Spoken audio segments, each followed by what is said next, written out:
All right, guys, what's going on? Welcome in. So first things first, I hope you're having a great Friday and a great weekend.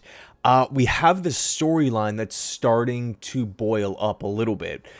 It's regarding the center position. Joe Tippmann, Josh Myers.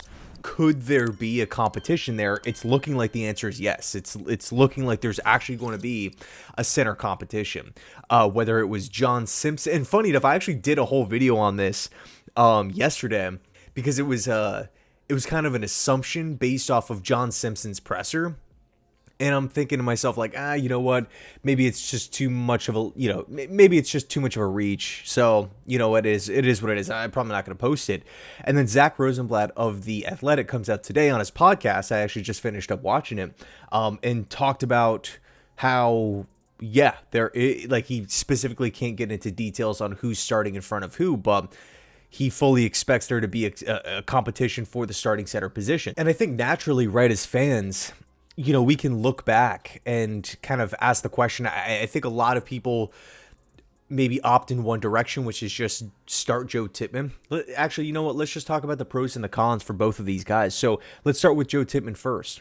He's a big center. He's an athletic center, homegrown talent, still untapped potential because he's so damn young. He's cheap. He's a second round pick.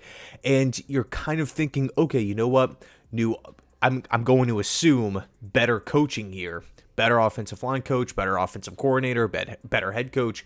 I'm going to assume with those things intact, we should see Joe Tippmann's game elevate to a new level, or at least some sort of marginal difference, right? If you say, okay, here's a better offensive coordinator, a better play caller, a better game planner, a better offensive line coach, another year under your belt, and you're going backwards, yeah, that's, naturally that just kind of doesn't really happen, right? It just doesn't make all that much sense. But again, with Tippmann, you have the youth, you have the athleticism, you have the body type, right? Like there's a lot of things that he can, do at the NFL level. And he's coming off, again, a really, really solid year. The cons, he's not perfect. He's not a top 5 center in football. We do have somewhat of a different blocking scheme coming in with Tanner Inkstrand and Steve Hyden running the show with the offensive linemen. So things are going to be a little bit different. Not many changes on the O-line, just Membu at right tackle. But outside of that, it's a lot of John Simpson, AVT, Olu at left tackle. Like there's a lot of familiarity in that group, in that unit. But with that said, if they're being asked to do something differently, maybe there could be a change. Maybe there is a method to the madness with Aaron Glenn saying, hey, you know what, let's maybe create some competition here at a specific spot. It's not like they brought in a really, really good backup left tackle, a really, really good backup left guard. No, it was just center. With all of these lines coaches coaching the New York Jets now, who have they played 2 times a year for the last however many years? The Green Bay Packers. And Myers has been a consistent starter for Green Bay. So they've seen an up close and personal look at him, at his game, specifically from Aaron Glenn. I kind of think this could be an Aaron Glenn type of signing because he's the one who has the game plan around Josh Myers. Josh Myers touches the football every single play. Going back to Green Bay, right? Everything starts with that center position, the center to quarterback snap. Everything starts from that moment, right? When you're talking about today's game, creating internal pressure, rushing the quarterback from the inside, it makes me want, even though Josh Myers hasn't graded out as the best center, it makes me wonder, what does Aaron Glenn, maybe similar to like a Brandon Stevens, is he looking at a player like that, in a Justin Fields, is he looking at a player like this and saying, I think if I get my hands on him, I can turn him into a better player. Then you factor in the contract and everything like that. Maybe that could be something that's playing out for sure. And with that said, let's take a look at Josh Myers. So he's been labeled as a leader. He's been labeled as an Iron Man, someone who's durable, someone who's reliable, someone who doesn't get hurt, someone who's just a mainstay. Yeah, Josh Myers, don't have to worry about him. You factor in his age, 26. Yeah, there's still room to grow. Like he could still definitely get better. If you ask me, okay, Josh Myers, if we're talking about Myers a year from now and he had a really good year, best season of his career, would that shock me? No, probably not. He's still young enough to get better in that department, especially if he was handpicked by this Jets team. And in Myers' own words, he did say that the Jets were a perfect fit. You're trying to look into the situation a little bit more, right? Understanding it's mid-May, right? There's not many storylines to talk about here. So you're trying to really find details. could Josh Myers' connection with Justin Fields play a part in this whole thing, right? He has that chemistry, he has that continuity with Fields, whereas Tippmann doesn't. And Tippmann last season, unfortunately, there was a storyline about Aaron snaps, him and Rodgers not really being on the same page all the time. It didn't really translate that much into the regular season, but there still were some blips on the radar, still some speed bumps and annoyances along the way.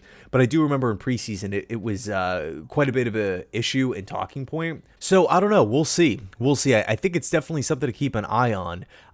Rosenblatt did say that he's not allowed to comment on who's taking which, reps, like, oh, is Josh Myers taking first team reps and Tippmann was relegated down to the second team? Things like that. Rosenblatt said he's not allowed to comment on that. So we'll just probably have to wait and see until pads come on and everything. When, media is actually allowed to be at these practices and everything like that every single day. But in the meantime, I guess this may be just something to think about, or something that I guess maybe Jets fans have to open our minds to a little bit. Maybe there is a reality, maybe there is a realm where Josh Myers is the starting center, but Tippmann is the backup. I guess it could happen, but I think common sense would tell you, let's just roll Tippmann out there. Let's not necessarily overthink it, although I love the competition aspect. Although I love Aaron Glenn coming in and saying, hey, I didn't draft you. I feel like there's a free agent out in the open market who I've coached against, who's been pretty good, who's gave me a hard time. And we feel like he's a good fit for, what we want to do schematically and also culture, from a leadership standpoint. We feel like this guy can be a really good player within our system and our culture here. Let's increase the competition, right? Azari Thomas, Brandon Stevens, Sauce Gardner, let's crank up the competition. Again, it should be interesting here, but just something to keep an eye on. Again, I think when it's all said and done, Tippmann will be the starting center. I feel like Tippmann right now is trending upwards outside of that snap issue. Although I will say, if that trend continues, like if there are multiple reports coming out from multiple reporters each day in training camp that Tippmann can't snap the ball correctly to Fields, or there's, passes going over Fields' head, or there are, just wobbly moments, the transition from center to quarterback isn't all that great.